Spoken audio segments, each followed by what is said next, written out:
bonsoir, bonjour, c'est RD Congo Basango Télévision. Comme toujours, avant de commencer notre émission, nous disons merci à Dieu. Nous disons merci à nos chers abonnés et téléspectateurs qui nous suivent partout dans le monde et en RDC. Bande Konanga, soyez les bienvenus. L'émission n'a pas sur la masolo ya RDC. Bande qu'on va parler sur la guerre entre M23 et Wazalendo. Bande Kozaki somo na Rutshuru.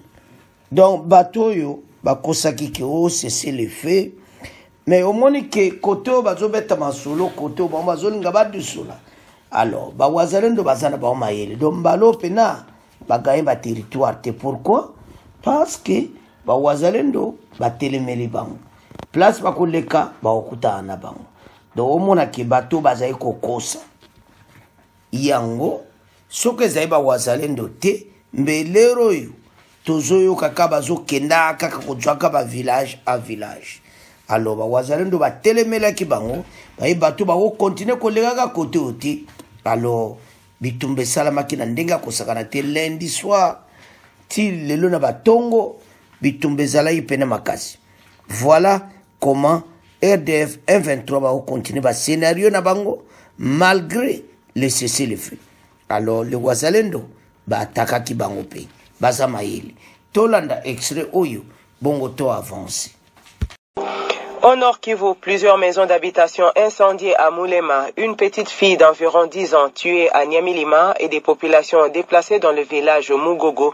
Bilan des affrontements hier lundi dans ces villages, respectivement du groupement Kisimba, territoire de Walikale, Bambo et Binza, territoire de Rutshuru. Si un calme précaire règne dans ces villages ce mardi, la situation sécuritaire y demeure encore tendue, disent nos sources locales. Le point avec Stani Djumi. Dans le village de Nyamilima, territoire de Rutshuru, ce sont les Wazalendo qui ont attaqué autour de cette heure locale. Hier lundi, le rebelle du M23, les violents affrontements qui s'en sont suivis jusqu'au tour de midi ont causé de nombreux dégâts matériels et humains. Une fillette d'environ 10 ans a été tuée, une dizaine de maisons d'habitation frappées par des éclats de bombes et quelques dizaines d'autres personnes interpellées par le rebelle AFC M23. C'était peu après le repli des Wazalendo, indiquent nos sources, à Nyamilima. D'autres accrochages opposant toujours les Wazalendo au rebelle M23 ont été signalés à Mugogo, dans la chefferie des Bwito, territoire de Rutshuru. Ils se sont même étendus jusqu'à Moulema, dans le groupement voisin de Kisimba, territoire de Walikale, où plusieurs maisons appartenant à des civils ont été incendiées, disent nos sources. Si une accalmie s'observe ce mardi, nos sources précisent que la situation est tendue, en particulier dans cette partie ouest du territoire de Rutshuru. Là, du 18 mai dernier à ce jour, nos sources font état de plus de 600 maisons de civils incendiées, d'au moins 75 personnes tuées et de 42 autres grièvement blessées. C'est là au cours des affrontements qui ont affecté plus de 26 villages de groupements Bukombo, Tongo et Bambo. Alors, bandeko tolandi biso nyonso extrait wana. Omona kele Wazalendo bazaki na bango mayele. Bazolanda bango koyeba nini bango bazosala. Eloni bazo sala, qu'est-ce qu'ils font? Alors, fin de fin, basuki, ba oleka wapi. Oleka kote oyo okutana Wazalendo. Oleka boy okutana Wazalendo. Donc, fin de fin, ba moni kepena, ah, totika kaka, tout comme ça, si le fango, makamba solo. Donc, dès to lo bawa, ba comment considérer en ok, en tout cas, tout ça, ba kopwana le kutate. Parce que, alors, il faut féliciter nos vaillants Wazalendo. Vraiment, c'est comme ça que Makamundengeza.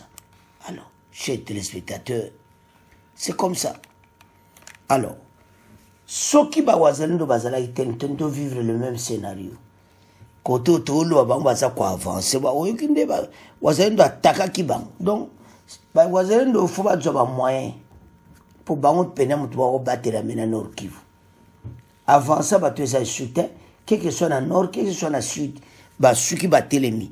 Yebaki, nabatoga neo na Sud Kivu, baso kokapete. Na Nord Kivu, yebaki armée rwandaise na ba si retirer terre.